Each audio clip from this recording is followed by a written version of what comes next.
হরতাল অবরোধ ও তফসিল ঘোষণা পরবর্তী নাশকতা এবং আইন শৃঙ্খলা পরিস্থিতি নিয়ন্ত্রণে কাজ করছে পুলিশ। আইন শৃঙ্খলা পরিস্থিতি নিয়ন্ত্রণে সিলেটে 10 প্লাটুন বিজিবি মোতায়েন করা হয়েছে।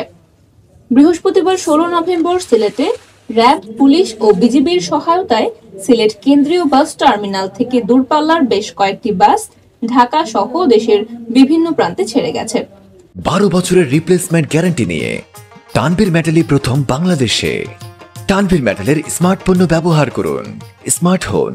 তবে অবরোধের কারণে যাত্রীদের মাঝে ভীতি কাজ করছে। আইন শৃঙ্খলা রক্ষাকারী বাহিনীর সদস্যরা জানিয়েছেন, যাত্রীদের নিরাপত্তা দিতে বিভিন্ন পয়েন্টে তাদের বিশেষ নজরদারি রয়েছে। হাইওয়েতে চলাচলকারী বাসগুলোকে দেওয়া হবে নিরাপত্তা।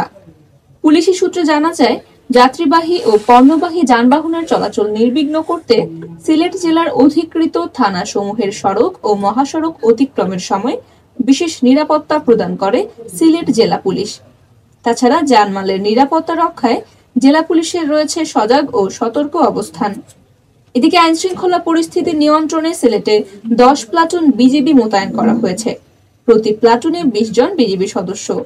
বিজিবির এসব সদস্য যে কোনো ধরনের আইন শৃঙ্খলা পরিস্থিতি নিয়ন্ত্রণে কাজ করবেন বলে জানায় সংশ্লিষ্ট কর্তৃপক্ষ।